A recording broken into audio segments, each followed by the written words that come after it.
There comes a time in every elder's life when the world stops listening, when the phone rings less, the invitations fade, and the respect, the kind you earned through decades of sacrifice, hard work, and wisdom, starts to quietly vanish. They nod politely, but they don't truly hear you. They smile, but they don't see you. At 72, I felt it, the shift, like I'd become invisible in my own family, my own community, like my value had expired. But then, I did one thing, one powerful thing that changed everything. They started paying attention again, not out of pity, not out of obligation, but out of real respect, the kind that makes people stand up straighter when you walk in the room. If you've ever felt forgotten, overlooked, pushed aside by a world that moves too fast to notice its elders, then listen closely, because what I did at 72 can change your life too. At 72, I realized something painful but necessary. I had allowed people to cross lines they had no business crossing, not because I was weak, but because I was trying to keep the peace. I thought being quiet was noble. I thought silence showed wisdom, but in truth, my silence was mistaken for permission. My tolerance was seen as surrender, and slowly, the respect I once commanded began to vanish, not because I had changed, but because I had allowed the world to change how it treated me. So I made a decision. I stopped nodding along to things that insulted my intelligence. I stopped letting people speak over me, interrupt me, or dismiss what I had to say. I began to reclaim the boundaries that age had eroded, not with anger, not with drama, but with calm, steady strength. When someone disrespected me, I called it out, not to fight, but to teach. When someone made a joke at my expense, I didn't laugh just to fit in. I looked them in the eye and let the silence speak for itself. Reclaiming my boundaries didn't make me bitter, it made me powerful. It reminded the people around me that respect is not something you are given once and then keep forever. It must be upheld, reinforced, and sometimes demanded. I no longer allowed subtle slights to pass unchecked. I no longer confused being agreeable with being respected, and slowly things began to shift. People started watching their tone. They started choosing their words more carefully. They started listening, truly listening, because they could sense the change in me, not in what I said, but in what I no longer tolerated. For years, I believed that my experience would speak for itself, that people would naturally respect the decades I had lived, the lessons I had learned, and the wisdom I carried. But I was wrong. Experience is only as valuable as your ability to communicate it with conviction. I had knowledge, but I wasn't delivering it with authority. I spoke softly, hoping others would understand. I shared advice gently, hoping it would be appreciated. But in a world that often equates volume with value, I was being overlooked. Not because I lacked substance, but because I lacked presence. That changed when I made a choice to speak differently. Not louder, not harsher, but with calm authority. Authority doesn't shout, it doesn't beg, it doesn't compete. It simply exists, with clarity, with weight, and with purpose. I stopped couching my words in hesitation. I stopped asking for permission to speak. I stopped softening the truth just to be accepted. Instead, I started making eye contact. I paused before I spoke. I chose my words carefully and delivered them with confidence. I removed the maybe and the just from my vocabulary. I replaced them with I believe, I know, and I've seen. I didn't need to convince anyone. I needed only to speak the truth firmly and plainly. People noticed the shift, they leaned in, they stopped interrupting. They started asking for my thoughts instead of brushing them aside. Because calm authority has a power experience alone cannot match. It signals to the world that you are not just old. You are grounded, certain, and still capable of leading. It tells others that your voice isn't from the past, it's part of the present, and it deserves to be heard.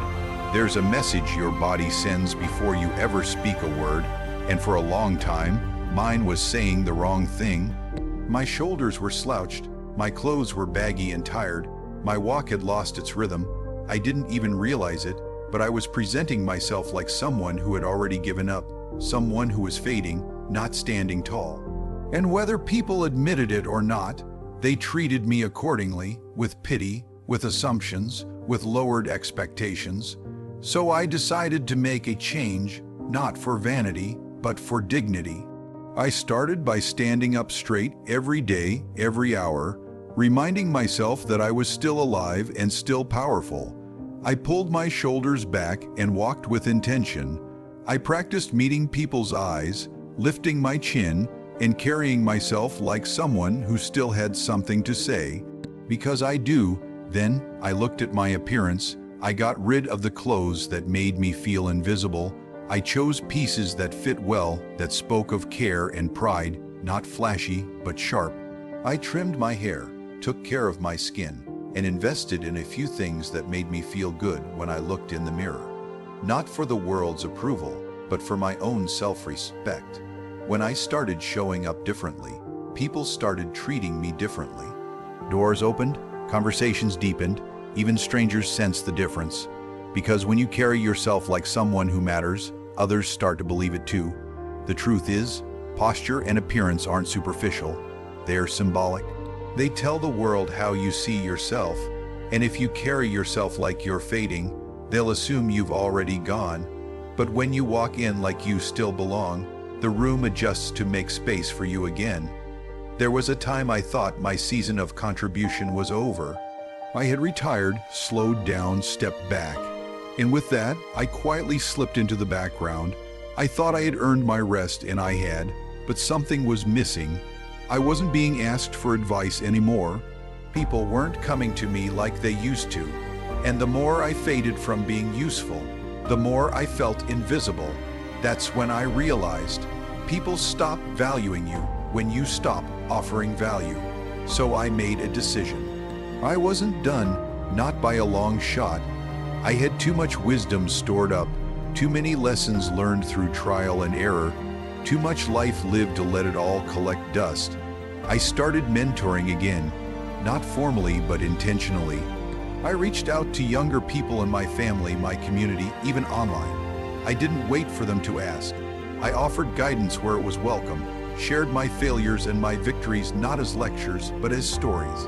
I led where I could, whether it was organizing small groups, helping others navigate big decisions, or simply setting an example with how I carried myself. Leadership doesn't require a title, it requires presence. I made myself available. I listened more, but I also spoke with clarity when it mattered. And with every conversation, with every moment I showed up with purpose, something shifted.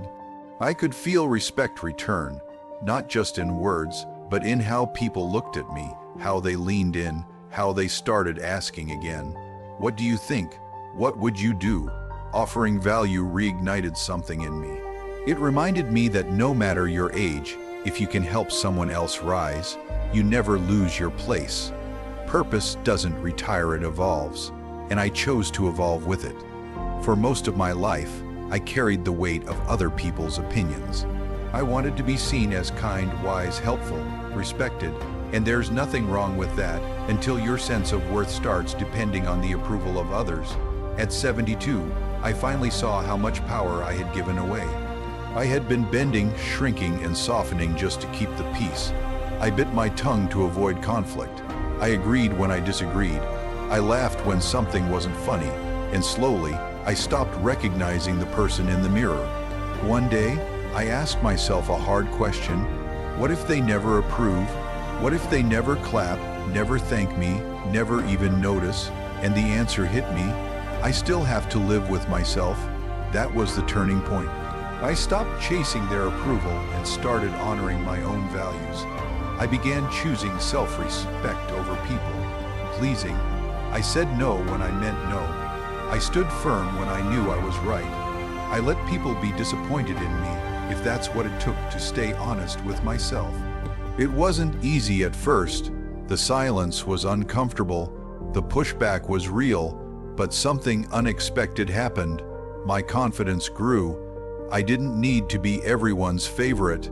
I needed to be true. And the funny thing is, when I stopped needing approval, I started receiving more genuine respect. People could sense the shift. I wasn't desperate to be liked. I was committed to being real, and realness draws attention. Integrity draws strength. By letting go of needing validation, I found something far more valuable, Self-trust. I started walking into rooms without wondering if I belonged. I stopped second, guessing my worth, because when you respect yourself first, the world begins to mirror it back to you. So here's the truth: respect isn't something you beg for, and it's not something age guarantees. It's something you reclaim through your presence, your posture, your purpose, and your refusal to shrink just because the world tells you your time has passed. At 72, I stopped waiting for permission to matter. I became the kind of person who commands respect, not by force, but by living with clarity, strength, and self-respect. And if they ever stopped respecting you, it's not too late. You can stand up, speak up, and show up again. And when you do, the world will take notice,